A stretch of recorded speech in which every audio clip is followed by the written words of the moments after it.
J'ai appris que la compagnie aérienne française qu'on appelle Air France veut revenir à Bamako, à Ouagadougou et à Niamey, dans les capitales de l'AES.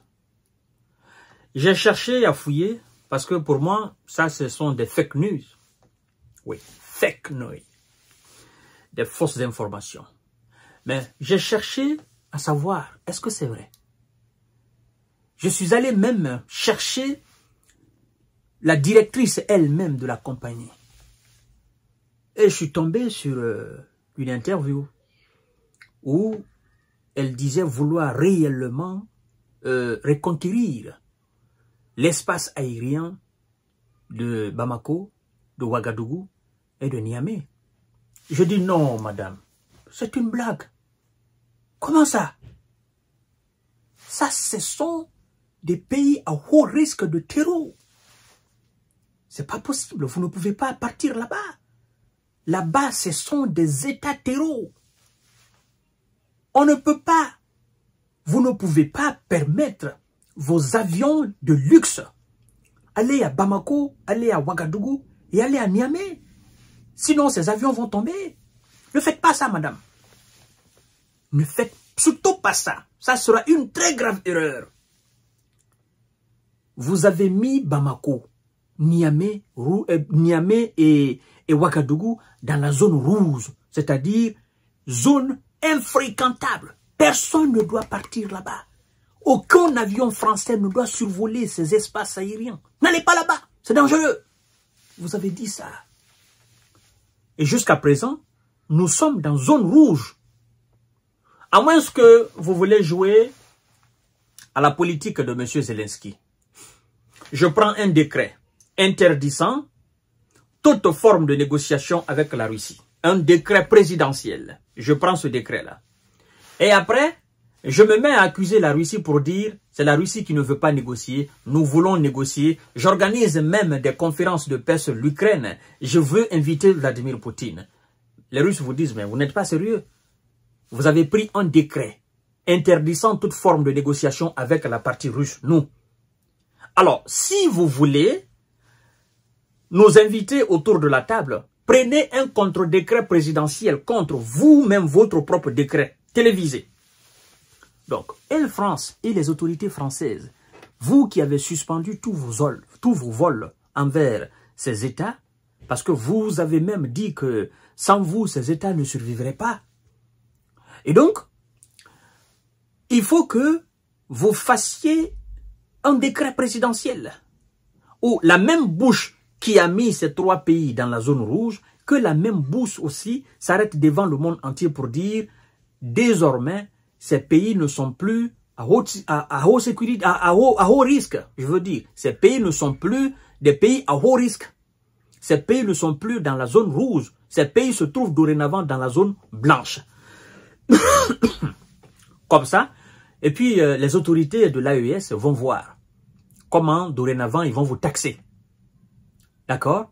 Parce que c'est quand même curieux. Après la suspension, après l'interdiction de survoler ces espaces, après donc avoir rompu les contrats avec ces États, il est quand même curieux de savoir qu'il y a d'autres compagnies qui desservent ces nations. Notamment, je crois bien, il y a le Royal Air Maroc, je crois bien, il y a Turkish Airlines, il y a d'autres lignes, bizarrement, d'autres vols commerciaux qui survolent, qui desservent ces nations-là, qui transportent des gens qui vont les déposer là-bas. Et ces vols ne sont pas attaqués, ces vols ne risquent absolument rien. Et donc, certainement, Air France est en manque d'argent. Et donc, il faut reconquérir cet espace-là. Mais sauf que c'est difficile. Je ne pouvais pas imaginer. Ça n'a même pas fait d'abord 2 ou 3 ans. Non, ça n'a même pas fait d'abord 2 ans. Moi, je pensais que vous alliez garder ces 3 pays dans la zone rouge pendant 10 ans. Le temps que les autorités qui sont là aujourd'hui quittent à la tête de ces différents États. Ça, c'est quelle manière de cracher, de vomir et d'être en mesure de ravaler ses propres vomissements. C'est quelle manière, c'est quel comportement? Madame la directrice, moi, j'aime pas ça. J'aime pas du tout ça. Vous ne pouvez pas cracher. Vous ne pouvez pas vomir ces 3 États devant le monde entier. Et puis, venir encore devant ce même monde entier, demander à ce que vous puissiez ravaler vos propres crachats, que vous avez, vos propres vomissements que vous avez fait il y a au moins 1 année de cela. La terre a déjà avalé vos vomissements. À moins que vous vouliez ravaler la terre de vos vomissements. Et ça va vous coûter énormément cher. Oh, bon sang de Dieu. Sans nous, le Mali aurait disparu. Sans nous, le Burkina n'existerait pas. Sans nous, le Niger, on n'en parle même plus. Ces 3 États deviennent de plus en plus prospères. Ces 3 États ont pris le dessus de façon radicale sur les terreaux qui essaient de les attaquer. Ces 3 États voient aujourd'hui la direction du vent. Ces 3 États sont devenus des États souverains indépendants. Ces 3 États n'obéissent à aucune injonction de la part de la France. Waouh! Comment peut-on s'intéresser aussi à des pays pauvres, des pays qui ne nous apportent absolument rien, des pays qui ne représentent rien à nos yeux? Madame la directrice, je pense que vous avez fait cette interview dans le rêve. Air France ne doit pas repartir là-bas. On dit, il faut jamais retourner voir son ex. Sinon, c'est pas bon. Il faut toujours apprendre à faire dos à son ex et aller de l'avant. Parce que certainement, votre salut se trouve dans votre avancement. Mais retourner vers votre ex là, c'est pas bon du tout. Tout ce que vous allez chercher là-bas, tout ce que vous aurez là-bas, c'est effectivement, c'est vous qui allez le chercher. C'est ça. Mais les États Mali, Bamako, Niger, Mali, Ouagadougou, Niger, ça ce sont des États terreaux. Ça tire dans tous les sens là-bas, dans l'espace aérien, ça tire partout. Non, ça c'est des États à vomir.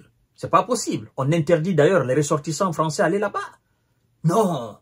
Surtout les vols français. N'allez pas survoler là-bas, c'est pas bon. C'est pas ce que vous avez dit. Qu'est-ce que vous allez chercher là-bas encore? Donc, ce que le ministre des Affaires étrangères, M. Abdoulaye Diop, disait, à l'époque c'était vrai, pour dire que par jour vous faisiez quelques 500 millions de francs CFA. Donc c'est vrai. Ah, mesdames et messieurs, le profit, l'argent. En fait, lorsque vous coupez ce que Air France gagnait à Bamako, Ouagadougou, Niamey, c'est que la compagnie gagnait dans ces 3 pays-là. Lorsque vous faites le cumul de tout par jour, par mois et par an, non, la compagnie ne peut pas se détourner de ça aussi longtemps. Sinon, elle va faire faillite. Vous savez, le monde de l'aéronautique, il y a une concurrence accrue. Et ces États étaient considérés comme des acquis pour la France. Non, Air France ne voulait même pas entendre parler de concurrence là. Air France était la reine là dans ces États. Non, ce sont nos colonies. Non, c'est pour nous. Définitif, personne ne doit. Et maintenant, ils se rendent compte que nous avons fait une grosse erreur. Très grosse erreur. Nous sommes entrés dans la politique. Et on devrait rester en marge de la politique. Nous sommes des économistes. On fait de l'économie, on fait le commerce, on fait le business. Mais finalement, le politique a pris le dessus. Et le politique est en train de détruire cette compagnie-là. Aujourd'hui, les compagnies qui desservent ces 3 États, eux, ils gagnent aussi. C'est le marché. Hein, voilà, le domaine de l'aéronautique, là, mesdames et messieurs. Aujourd'hui, quelqu'un laisse, quelqu'un prend. Comme a chanté l'autre. Quelqu'un laisse, quelqu'un prend. Quelqu'un a déjà pris le marché de Bamako, le marché de Ouagadougou et le marché de Niger. Donc, je vous reviens tout à l'heure pour notre série d'informations et de décortiquage. Ils vont lire l'heure.